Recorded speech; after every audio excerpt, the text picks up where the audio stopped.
अगर हमारा जन्म ब्राह्मण में हो जाएगा, अगर हमारा जन्म स्त्री में हो जाएगा, किसी भी समाज का विनाश करना है, किसी भी समाज को पतन के गर्त में डाल देना है, अगर ये दोनों बिगड़ गए तो गांव नहीं क्षेत्र का विनाश हो जाएगा। अगर ये दोनों बिगड़ जाने पाए, स्त्री बिगड़ जाए घर नष्ट हो जाएगा, घर नष्ट होगा कुल नष्ट हो जाएगा, कुल नष्ट होगा वंश नष्ट होगा, और जब वंश नष्ट होगा तो समाज और गांव अपने आप नष्ट हो जाएगा। स्त्री भ्रमंति विनश्यति, और अगर ब्राह्मण नष्ट होगा आपका धर्मच्युत हो जाएगा, धर्मच्युत हो जाएगा, बुद्धि नष्ट हो जाएगी, बुद्धि नष्ट होगी, विचार नष्ट हो जाएंगे, और जब विचार नष्ट हो गए तो फिर नष्ट होने में बचा क्या? आज सारी मिशनरियां केवल इसी बात पर तो केंद्र में है कि आज भारतवासियों के विचारों को नष्ट करिए, क्योंकि जब विचार नष्ट होंगे तो संस्कृति नष्ट होगी। आज विचार ही तो बदल दिया गया हम लोगों का। पहले एक द्रौपदी को साड़ी खींचने पर महाभारत हो गया था, आवाज बाजारों पर देखिए फैशन के नाम पर फटे पुराने कपड़े पहन करके ऐसी नग्नता परोस दिया गया है कि अच्छे लोगों को सिर नीचे करके चलना पड़ता है। ये विचारों का दोष है, विचार बदल गए। आज ब्राह्मण पतन में अगर विनाश में हो गया, और आज कुछ राक्षस अवतार ले लिए हैं ब्राह्मण के शरीर में, इसीलिए समाज को गर्त में मिलाने का जो कार्य किया जा रहा है। ब्राह्मण अगर रहेगा तो धर्म रहेगा, और जब धर्म रहेगा, रावण ने क्या किया, कैबिनेट बैठक बुलाया, और कैबिनेट बैठक बुला करके रावण ने पहला प्रस्ताव किया, मित्रों हमारी दुश्मनी देवताओं से है। ठीक बात है, तो बोले देवताओं को सबक सिखाना है तो एक काम करो, डायरेक्ट देवताओं को मिल करके पराजित नहीं किया जा सकता, तो देवताओं को पराजित करने का इनडायरेक्ट उपाय, बोले ब्राह्मणों को मारो। बोले ब्राह्मणों को मारने से क्या होगा, बोले ब्राह्मणों को खा जाओ, क्योंकि जिस दिन ब्राह्मण नष्ट हो जाएगा तो परिणाम क्या होगा, ब्राह्मणों को भोजन मत दो, ब्राह्मणों को नष्ट कर दो, और जब ब्राह्मण नष्ट हो जाएंगे तो मंत्र नहीं बोलेंगे, और जब ब्राह्मण मंत्र नहीं बोलेगा तो आहुतियां नहीं पड़ेगी, और जब आहुतियां नहीं पड़ेंगी तो देवता अपने आप ही नष्ट हो जाएंगे, क्योंकि देवताओं का पोषक कौन है, यही आचार्य लोग। देवाधीना जगत सर्वम मंत्राधीना च देवता, ते मंत्रा ब्राह्मणाधीना तस्मात् ब्राह्मण देवता। सारा संसार देवताओं के अधीन है, देवता मंत्रों के अधीन है, मंत्र इन ब्राह्मणों के अधीन है, और इसीलिए ब्राह्मण को देवता कहा जाता है।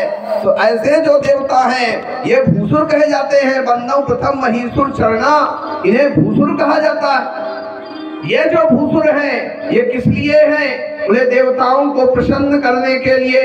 देवता प्रसन्न कैसे होंगे, हमारे ऋषियों ने भगवान से पूछ दिया, बोले ठाकुर जी आपको भोग लगाना है तो एक बात बताइए, आपका मुंह कहाँ है, अपना मुंह दे दीजिए। भगवान ने कहा भोग लगाना है डायरेक्ट, बोले हाँ, बोले ठीक है मैं तुम्हें अपना मुंह दे रहा हूँ।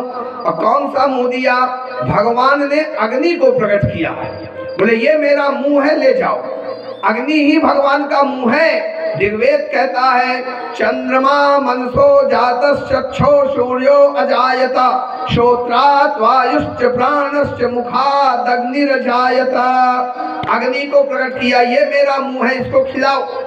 सब महात्मा लोग लेकर के चले अग्नि को, और स्वाहा स्वाहा स्वाहा, अग्नि ही बांटती है ना, बराबर बांटती। अग्नि भगवान का मुंह है, मुखिया मुखसो चाहिए खान पान सब एक बराबर अगर बांटती है तो अग्नि बांटती है। मान लो अभी किसी को यहाँ लाल वाली मिर्ची मंगाया जाए, बढ़िया खड़ी मिर्ची, अब पेंट जी को दिया जाए, बोले पेंट बाबू सबको बराबर बराबर बांट दो, आधा किलो मिर्ची सबको बराबर, एक बराबर बांटना है, तो बांट पाओगे? नहीं बटेगा, किसी को छोटा होगा, किसी का बड़ा होगा, किसी का कम होगा, किसी का ज्यादा होगा, एक बराबर आप नहीं बांट पाएंगे। लेकिन उसी आधा किलो मिर्ची को यहाँ पर आग जलवा के डलवा दो आग में, सबको बराबर लगेगी, एक ही बराबर मिलेगी सबको, सब छीकेंगे। आग बांटती है बराबर मात्रा में, पर मुंह तो दे दिया, आग को ले जाओ इसमें खिलाओ, 1 कुंटल 2 कुंटल 5 कुंटल 10 कुंटल साफ स्वाहा। अग्नि कभी संतुष्ट होगी? तो देवताओं ने कहा, ऋषियों ने कहा, महाराज ये मुंह तो आपने हमको दे दिया है, पर ये भरता ही नहीं है, पेट ही नहीं भर रहा, कितना भी करो सब स्वाहा। तो भगवान ने कहा, अच्छा पेट भरने वाला मुंह चाहिए? हाँ महाराज। तो बोले फिर दूसरा वाला मुंह देता हूँ, दूसरा वाला ले जाओ। कहा दूसरा वाला कौन है?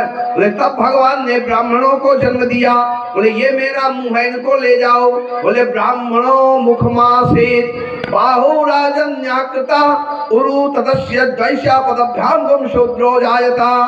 ये ले जाओ, इनको खिलाओ, इनका संदेश, ये मेरा मुंह है, और जब इनका पेट भर जाएगा तो मैं संतुष्ट हो जाऊंगा। तब से ब्राह्मण भोजन चालू हो गया। अले बढ़िया रसगुल्ला रबड़ी रसमलाई इस समय ब्राह्मणों के पास आने लगी। दोनों के मुंह में अंतर कैसा है, क्या समानता है? अग्नि भी भगवान का मुंह है, ब्राह्मण भी भगवान का मुंह है, और दोनों में विचित्रता है। बोले जिस समय अग्नि में हम आहुतियां डालते हैं तो कहते हैं स्वाहा, और वास्तव जब रसगुल्ला डालते हैं मुंह में तो कहते हैं आहा। एक स्वाहा में संतुष्ट होता है, एक आहा में संतुष्ट होता है। भगवान ने कहा ब्राह्मण रहेगा धर्म रहेगा। ब्राह्मण ने पहला आदेश निकाला था, बोले जय जय देश धेनु द्विज पावहु, जय जय देश धेनु द्विज पावहु, जय जय देश धेनु द्विज पावहु, जय जय देश धेनु द्विज पावहु। नगर गाँव पुर आग लगावहु, नगर गाँव पुर आग लगावहु। ब्राह्मणों को सताओ, गाय को सताओ, दो को मिटाने का संकल्प लिए है, क्योंकि ब्राह्मण धर्म का पोषण करता है और गाय अर्थ का पोषण करती है। और आज दोनों ही परेशान हैं। और ये जितने रावण टाइप के लोग हैं, दोनों के टारगेट में ब्राह्मण और गाय ही दिखाई पड़ती है। ऐसी ऐसी मिशनरियां ही गाय को रोडों में घुमा करके कुत्तों को कारों में घुमा रही है। ऐसी ही परंपराएं जन्म डाल दिया गया विचार बदल करके। ब्राह्मण रहे, रावण ने कहा ब्राह्मण को मिटा दो, धर्म मिट जाएगा। धर्म मिट गया तो सब कुछ अपने आप नष्ट हो जाएगा। और हमारे भगवान आए तो किसके लिए आए? बोले विप्र धेनु सुर संत हित लीन मनुजय